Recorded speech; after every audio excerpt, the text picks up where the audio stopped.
सर्वप्रथम सर्वांना श्री स्वामी समर्थ.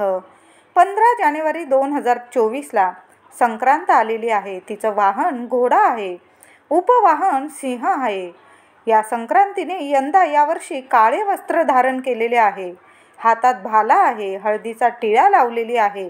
वयाने ती वृद्ध आहे, वासा करता दुर्वा हातात घेतलेले आहे.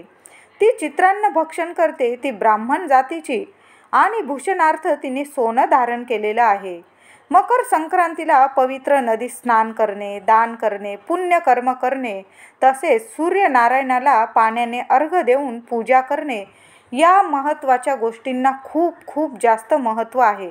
म्हणून काही नाही करता आलं तुम्हाला मकर संक्रांतीला तरीही चालेल. पवित्र नदीवर नाही जाता आलं तर मी म्हणेन जा आणि पवित्र नदीत स्नान करा. आणि नाहीच जाता आलं, घरच्या घरी आंघोळीच्या पाण्यात गंगाजल टाकून स्नान करा. अगदी लहानांपासून मोठ्यांपर्यंत स्नान करा.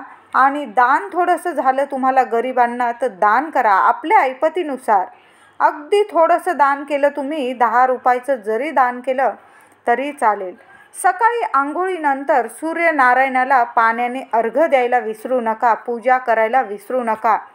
ह्या गोष्टी अगदी महत्त्वाच्या आहे. मकर संक्रांतीला काही नाही करता आलं तुम्हाला मकर संक्रांतीला तरीही चालेल, पण हे दान पुण्यकाम नक्की करा. तर बऱ्याच मंडळींना असा प्रश्न पडलेला आहे, यावर्षी संक्रांतीने काळा रंग धारण केल्याने यावर्षी काळ्या रंगाचे कपडे वापरावे का, घालावे का?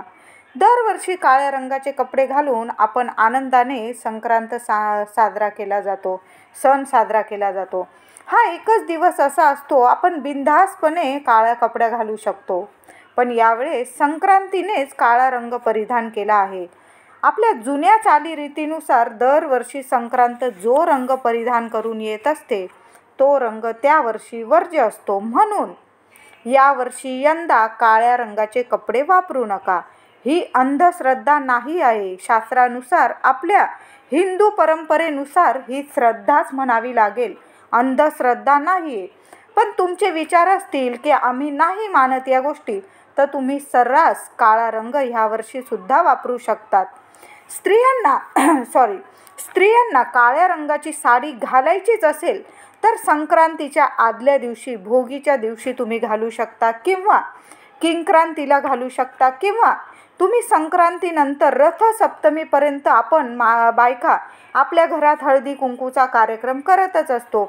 त्या दिवशी जरी हळदी कुंकवाला तुम्ही काळ्या रंगाची साडी घातली, आनंदाने घालू शकता, आनंदाने हळदी कुंकू करू शकता.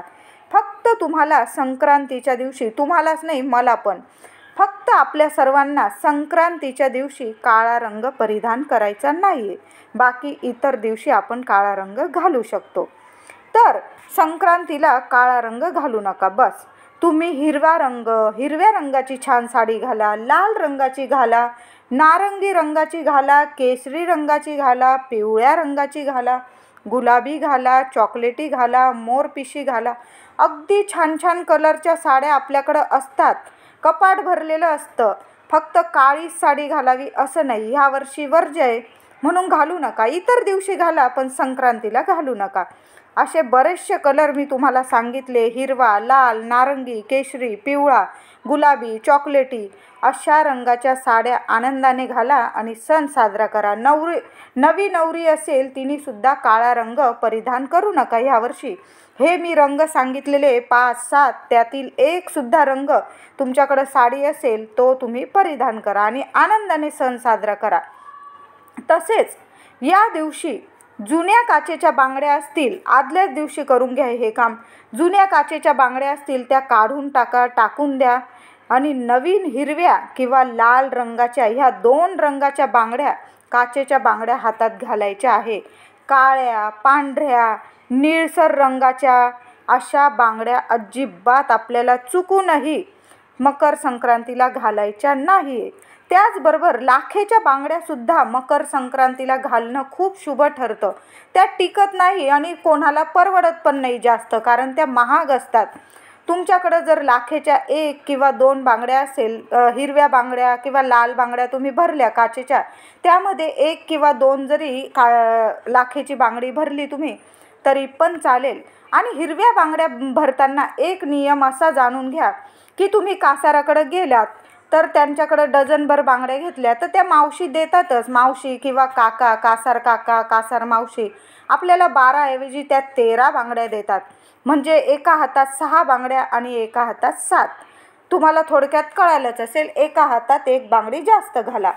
मकर संक्रांत यावर्षी 2024ला 15 जानेवारी सोमवारी आलेली आहे. या दिवशी लवकर उठायचं आपल्याला. स्त्रियांना घरदार आवरून आंघोळीच्या पाण्यात गंगाजल टाकून द्यायचं, आंघोळ करायची मस्त, सूर्याला अर्घ्य द्यायचा. सूर्याला अर्घ्य दिल्यानंतर शिवशंकरांच्या मंदिरात जायचं, पाण्यात तीळ टाकून अभिषेक करायचा आहे. तुमच्याकडं जेवढं बेलपत्र असेल शिवशंकरांना वाहा आणि आपल्या दिवसाची आनंदाने सुरुवात करायची आहे. शिवशंकरांच्या मंदिरात आवर्जून जा. पाण्यात तीळ टाका, पांढरी टाका, काळी टाका. काळी टाकली तरी चालेल. शिवशंकरांना अभिषेक घाला. खूप म्हणजे प्रभावी उपाय सांगते मी तुम्हाला. शिवशंकरांना अभिषेक घाला आणि मकर संक्रांतीची सुरुवात करा ह्या दिवशी. वर्षभर तुम्हाला कशाची कमी राहणार नाही. मकर संक्रांत हा सण महाराष्ट्रातील गृहिणींचा अतिशय आवडता सण आहे. या दिवशी महिला घर स्वच्छ आवरून निवरून नवीन वस्त्र परिधान करून दागिने नाकात नथ घालून तयार होऊन बोळक्यांची म्हणजे सुगड पूजा करून आपल्या संसारासाठी सुख, संपत्ती, धन, धान्य कधीच कमी पडू नये म्हणून देवांजवळ मागणं मागतात. आपल्या कुलदेवीजवळ मागणं मागतात. पतीला आपल्या दीर्घायुष्य लाभावे म्हणून प्रार्थना करतात. मकर संक्रांतीसाठी पूजेत लागणारे साहित्य थोडक्यात सांगते.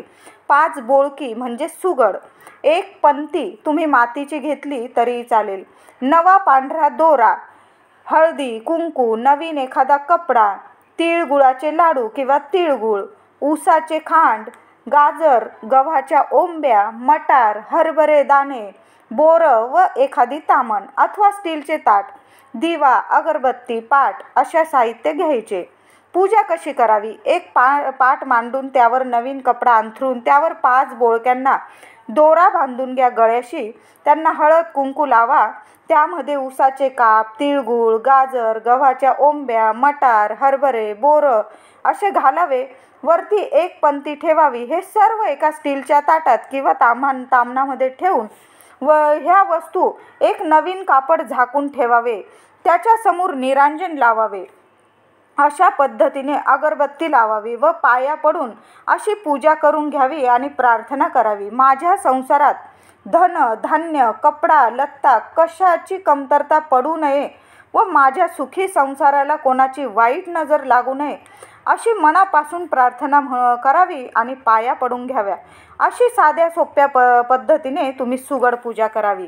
संक्रांतीला तिळाचे फार महत्त्व आहे. या दिवशी महाराष्ट्रातच काय पूर्ण भारतभर संक्रांती मोठ्या उत्साहाने साजरी केली जाते. तीळ व गूळ वापरून पदार्थ बनवण्याची आपली प्रथाच आहे.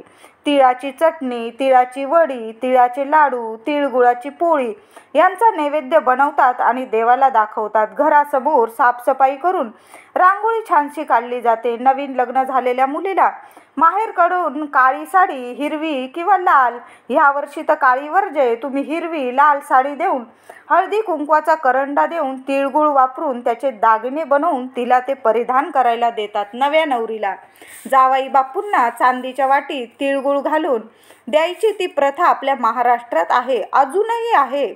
संध्याकाळी महिलांना, सुवासिनींना घरी हळदी कुंकाला बोलावून त्यांना हळद कुंकू अत्तर लावून वाण म्हणून बांगड्या, नारळ, आरसा, एखादी स्टीलची किंवा तांब्याची किंवा तुम्हाला जे वाण द्यायचं असेल श्रीफळ, एखादं फळ वाण म्हणून दिले जाते.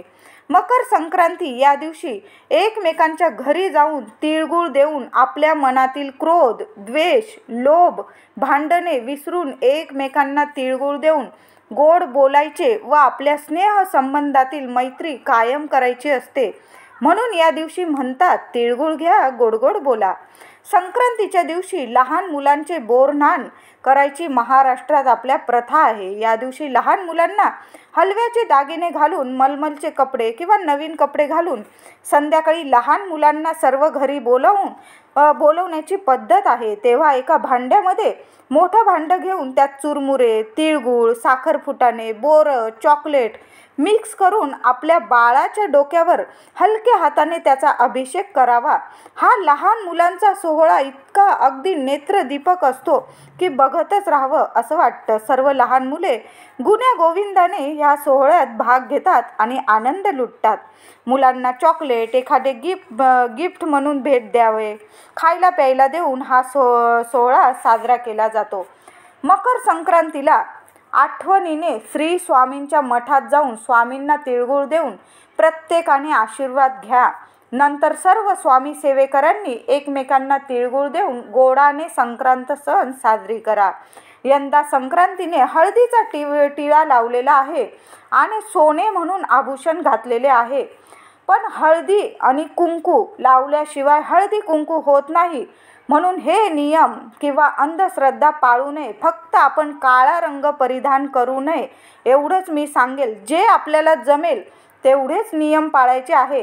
कारण आपण संक्रांतीपासूनच हळदी कुंकवाला सुरुवात करतो आणि संक्रांत देवीने यंदा हळदीचा टिळा लावलेला आहे म्हणून हळद लावायची नाही असं नाही. आपण हळदी कुंकू देऊनच आपण सण साजरा करायचा आहे. आणि संक्रांती देवीने आभूषण म्हणून सोन्याचे दागिने परिधान केलेले आहे, सोने धारण केलेले आहे. म्हणून आपण सोने धारण करायचे नाही का असं नाही. मंगळसूत्र घाला, पाटल्या घाला, टोंगल घाला, तुमच्याकडे असतील ते दागिने घालून चांगलं नटून थटून आनंदाने सण साजरा करा. व्हिडिओ आवडला असेल लाईक करा, शेअर करा आणि आपल्या चॅनलला नक्की सबस्क्राईब करा. धन्यवाद.